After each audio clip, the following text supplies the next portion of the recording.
Hello friends, तो nursing के इस यूट्यूब चैनल पे आप लोगों का स्वागत है। आज के इस सेशन में हम लोग मिडवाइफरी के एमसीक्यू क्वेश्चन देखेंगे, जो कि नर्सिंग के सभी एग्ज़ामों से रिलेटेड यहाँ पे क्वेश्चन आप लोग को देखने को मिलेगा। और यह जो क्वेश्चन है, या एएनएम, जीएनएम या फिर अदर्स नर्सिंग एग्ज़ाम या फिर स्टाफ नर्स के एग्ज़ाम में यहाँ से क्वेश्चन आप लोग को देखने को मिल सकता है। तो आप लोग इस सेशन में जुड़े रहे। तो चलिए हम लोग आज का फर्स्ट क्वेश्चन स्टार्ट करते हैं। क्वेश्चन नंबर 1 देखते हैं। क्वेश्चन नंबर 1 में दे रखा है, interstitial implantation of fertilised ovum is completed on. निषेचित डिम्ब का अंतरकाशी आरोपण पूरा होता है। यहाँ पूछ रहा है फर्टिलाइजेशन के बाद जो फर्टिलाइज्ड ओवम होता है, इसका इम्प्लांटेशन की प्रक्रिया प्रोसेस कब कंप्लीट होता है।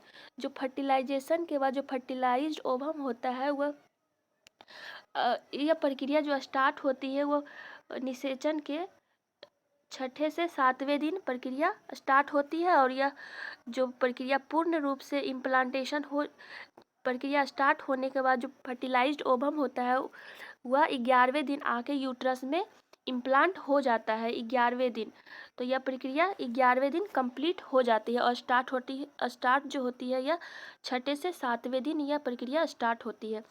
तो यहाँ पे पूछा गया यह प्रक्रिया fertilised ovum is completed on. तो इस क्वेश्चन का राइट आंसर हो जाएगा question number 1, option number B, 11वें दिन। नेक्स्ट क्वेश्चन हम लोग देखते हैं। Question number 2, volume of blood in mature placenta is about. परिपक्व अपरा में रक्त का आयतन लगभग होता है। ऑप्शन में दे रखा है 500 ml, 150 ml, 1000 ml, 50 ml। तो यहाँ पे पूछा गया है मैच्योर प्लासेंटा का ब्लड वॉल्यूम। तो मैच्योर प्लासेंटा का ब्लड वॉल्यूम जो होता है वह 500 ml होता है। 500 ml ब्लड वॉल्यूम में जो 350 ml जो ब्लड होता है वह प्लासेंटा के विलाई में उपस्थित होता है, और जो 150 ml ब्लड होता है वह इंट्रावेलस स्पेस में पाया जाता है, प्लासेंटा के इंट्रावेलस स्पेस में पाया जाता है। तो यहाँ पे मैच्योर प्लासेंटा का ब्लड वॉल्यूम पूछा गया है, तो इस क्वेश्चन का राइट आंसर हो जाएगा ऑप्शन नंबर ए, 500 ml। नेक्स्ट हम लोग देखते हैं क्वेश्चन नंबर 3। क्वेश्चन नंबर 3 में पूछा गया है, during post maturity colour of amniotic fluid is. परिपक्वता के बाद एमनियोटिक द्रव का रंग होता है। ऑप्शन में दिया हुआ है pale straw colour, golden, greenish yellow, dark brown colour. तो यहाँ पे पूछा गया है परिपक्वता के बाद यानी पोस्ट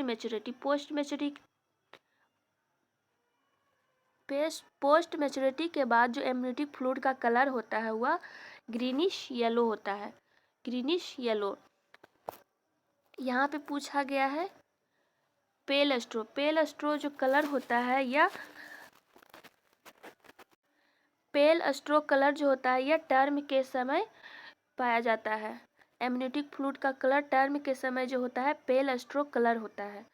यहाँ पे दिया गया है गोल्डन जो कलर होता है वह RH इनकम्प्लेविटी की स्थिति में जो कलर होता है एमनियोटिक फ्लूइड का वह गोल्डन कलर का होता है। यहाँ पे दिया गया है डार्क ब्राउन कलर जो दिया गया है, यह जो दिया गया है इंट्रायूट्राइन डेथ की स्थिति में जो एमनियोटिक फ्लूइड का अगर कलर होता है वह डार्क ब्राउन देखने को मिलता है।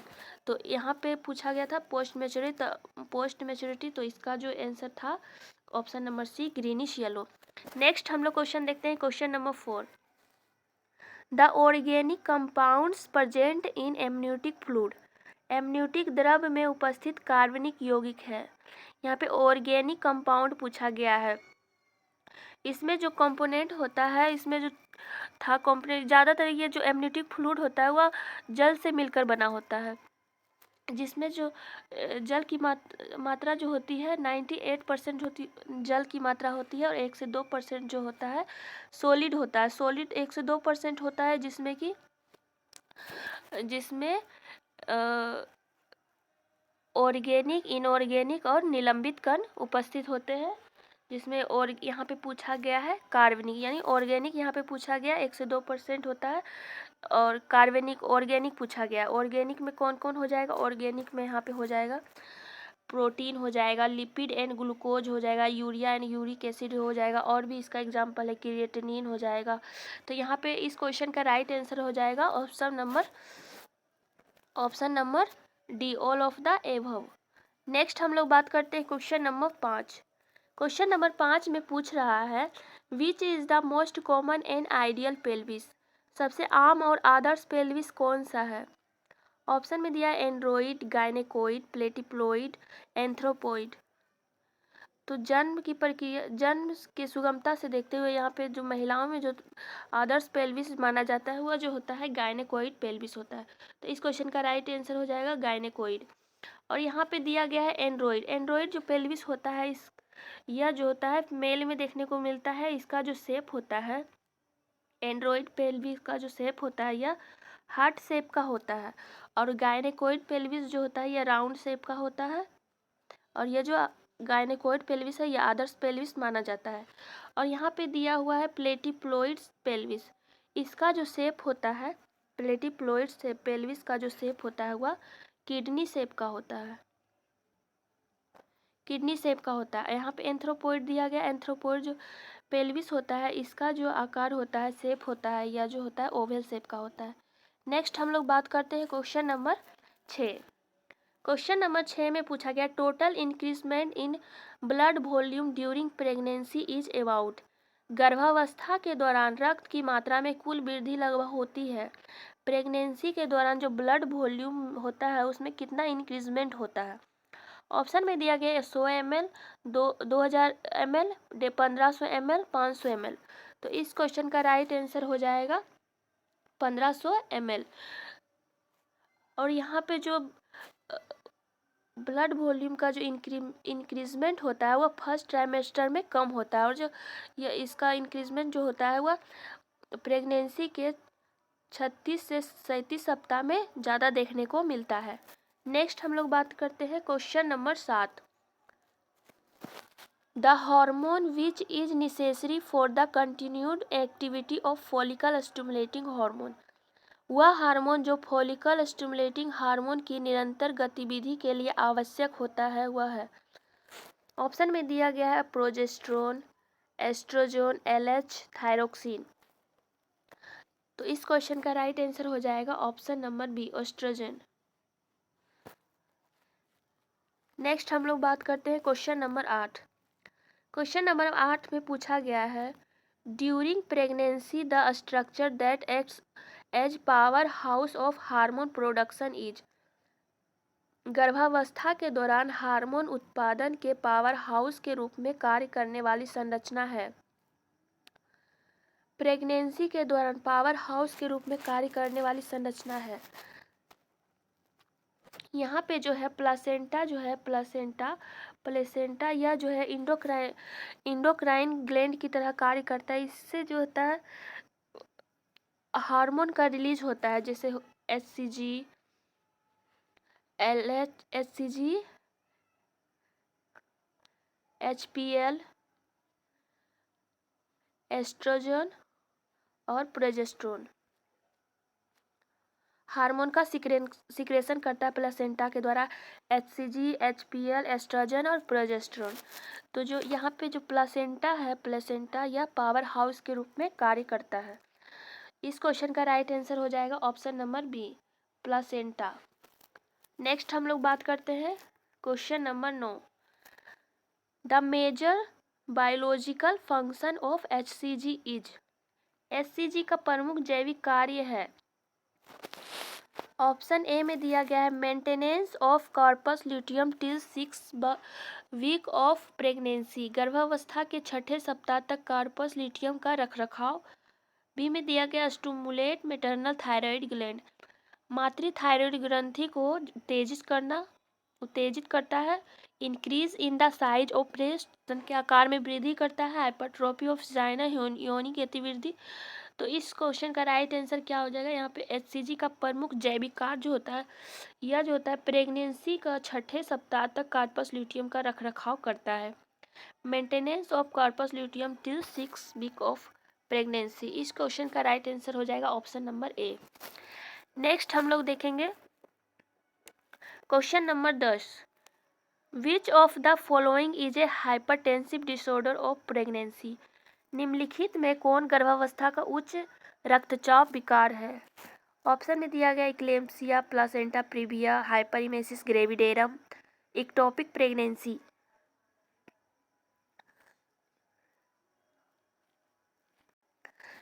यहाँ पे जो दिया गया है इक्लेम्सिया, इक्लेम्सिया एक हाइपरटेंसिव डिसऑर्डर है जिसमें कि उच्च रक्तचाप, एडीमा, गंभीर एडीमा, यूरिन में प्रोटीन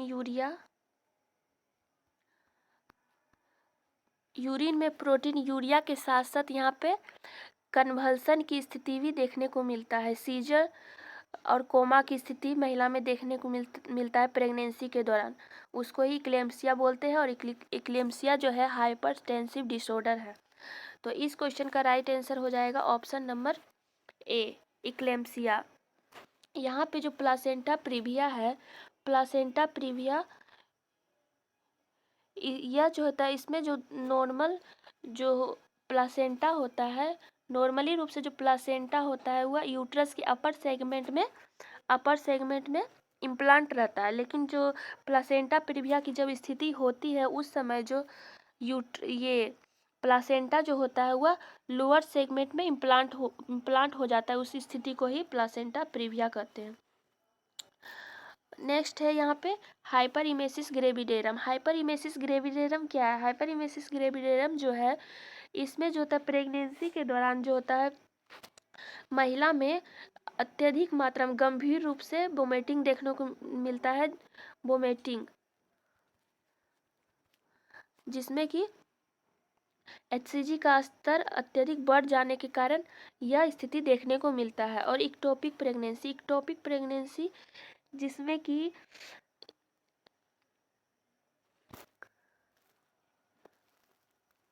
इक्टोपिक प्रेगनेंसी में फीटस का इम्प्लांटेशन जो होता है यूट्रस को छोड़कर अन्य अंग में, जैसे फेलोपियन ट्यूब, सर्विक्स या फिर ओवरी में जाके इम्प्लांट हो जाता है, वहीं ग्रो करने लग जाता है।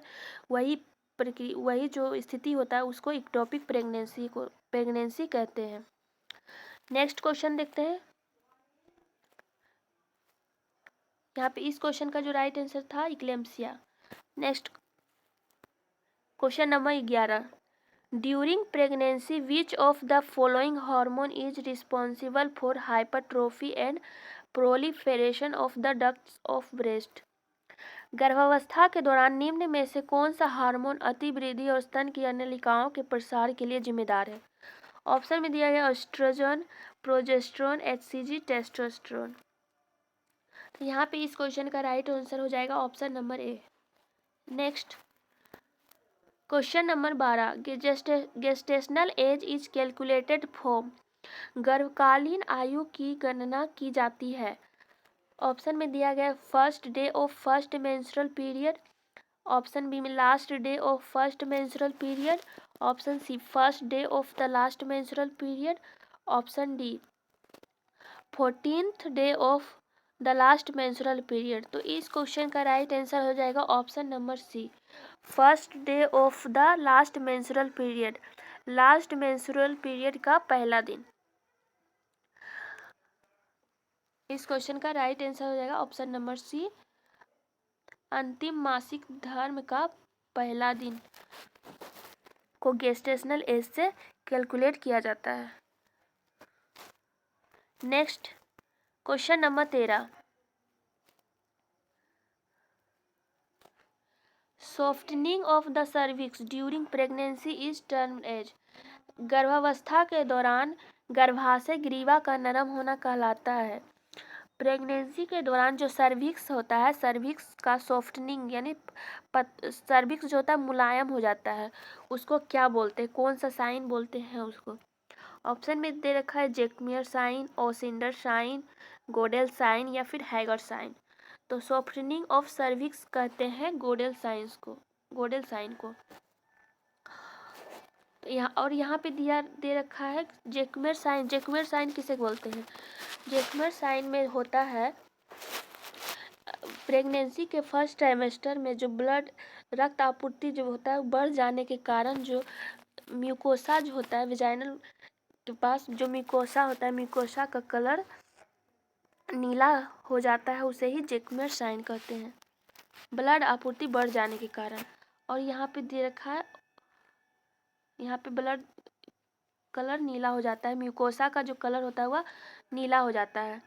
और यहाँ पे ओसिंडर साइन दिया गया है। इसमें जो होता है ब्लड आपूर्ति बढ़ जाने के कारण लेटरल फोर्निसस पे जो होता है बढ़ी हुई धड़कन को महसूस किया जाता है, बढ़ी हुई धड़कन को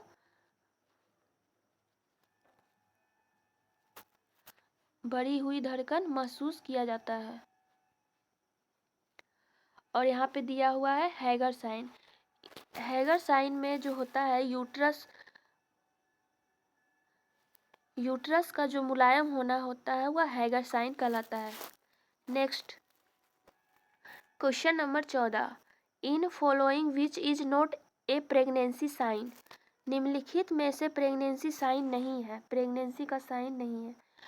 यहाँ ऑप्शन में दिया हुआ चैडविक साइन या प्रेगनेंसी का साइन है, हैगर साइन प्रेगनेंसी का साइन है, गोडेल साइन भी प्रेगनेंसी का साइन है।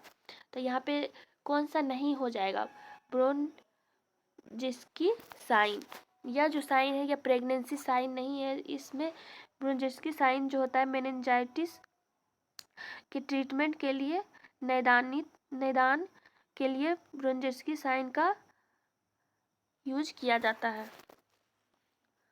Next question number 15, in following which is not a pregnancy test. निम्नलिखित में कौन सा प्रेगनेंसी टेस्ट नहीं है। ELISA test, Benedict test, radio immuno assay, fluoro immuno assay. यहाँ पे प्रेगनेंसी टेस्ट नहीं है। इस क्वेश्चन का राइट आंसर हो जाएगा बेनेडिक्ट जो टेस्ट होता है यह प्रेगनेंसी टेस्ट नहीं होता है। इसमें जो होता है यूरिन में जो होता है ग्लूकोज का पता लगाने के लिए बेनेडिक्ट टेस्ट किया जाता है। और Elisa test, radio immuno test और फ्लोरो इम्यूनो टेस्ट प्रेगनेंसी टेस्ट होता है, प्रेगनेंसी के लिए टेस्ट किया जाता है। नेक्स्ट क्वेश्चन हम लोग देखते हैं question number 16, the commonest lie of human foetus is. मानव भ्रूण का सबसे सामान्य लाई है। तो लाई जो होता है 3 प्रकार का होता है, लॉन्गिट्यूडिनल, ट्रांसवर्स और ऑब्लिक। और ये जो कॉमन जो लाई होता है वह जो होता है लॉन्गिट्यूडिनल जो लाई होता है वह कॉमनेस्ट लाई होता है। इस क्वेश्चन का राइट आंसर हो जाएगा option number A. Next question देखते हैं question number 17, commonest presentation of human foetus is. मानव भ्रूण की सबसे सामान्य प्रस्तुति है। प्रेजेंटेशन हो गया, कॉमनेस्ट प्रेजेंटेशन वह कौन है, ह्यूमन फीटस का कॉमन प्रेजेंटेशन। तो इस क्वेश्चन का राइट आंसर हो जाएगा option number A, cephalic. Next हम लोग बात करते हैं 18 number, universal attitude of human foetus is. मानव भ्रूण की सार्वभौमिक प्रवृत्ति है। ऑप्शन में दिया गया extension, flexion, some time extended and some time flexed. Option D में दिया है हाई एक्सटेंडेड। तो इस क्वेश्चन का राइट आंसर हो जाएगा ऑप्शन नंबर बी जो होता है फ्लेक्शन की स्थिति में यूनिवर्सल एटीट्यूड मानव भ्रूण की सार्वभौमिक प्रवृत्ति जो होती है फ्लेक्शन की स्थिति में होती है। नेक्स्ट हम लोग बात करते हैं question number 19, a female who has become pregnant but never has given birth to a live baby is termed as. एक महिला जो गर्भवती हो गई है लेकिन उसने कभी जीवित बच्चों को जन्म नहीं दिया हो, उसे क्या कहते हैं। गर्भवती हुई है लेकिन कभी जीवित बच्चे को जन्म नहीं दी है तो उसे क्या बोलते हैं। ऑप्शन में दिया है नल्लीपैरम, नल्लीग्रेविडा, मल्टीपैरम, प्यूरपेरा। महिला प्रेगनेंसी कंसीव की है लेकिन जीवित बेबी को जन्म नहीं दी है तो उसे बोलते हैं नल्लीपैरा। और नल्लीग्रेविडा जो होता है इसमें महिला कभी प्रेगनेंसी कंसीव नहीं की हो, एक भी बच्चे को जन्म ना दिया, उसे नल्लीग्रेविडा कहते हैं। मल्टीपैरा में हो जाएगा जिसमें कि 2 या 2 से अधिक बच्चे को जन्म दे चुकी हो उसे मल्टी पैरा कहते हैं। और प्यूर पैरा जो होता है डिलीवरी के बाद का जो समय होता है उसे प्यूर पैरा कहते हैं। नेक्स्ट हम लोग बात करते हैं क्वेश्चन नंबर 20। आज का यह क्वेश्चन लास्ट क्वेश्चन है। इस क्वेश्चन में कह रहा है a female who has given birth to one viable child is termed as. एक महिला जिसने एक बच्चे को जन्म दिया है क्या कहलाती है? एक बच्चे को जन्म दे दिया है उसने, उसे क्या कहेंगे?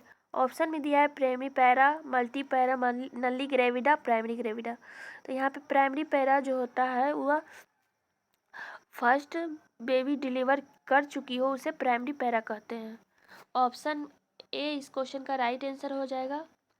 नेक्स्ट में दिया है यहाँ मल्टी पैरा मतलब 1, 2 या 2 से अधिक बच्चे को जो जन्म दे चुकी है जो माँ, उसको मल्टी पैरा कहते हैं। और नल्ली ग्रेविडा जो एक बार भी गर्भवती ना हो। और जो प्राइमरी ग्रेविडा होता है इसमें जो महिला होती है वह फर्स्ट बार प्रेगनेंसी कंसीव की हो उसको ही प्राइमरी ग्रेविडा कहते हैं। तो आज का ये सेशन यही समाप्त होता है। Thanks for watching.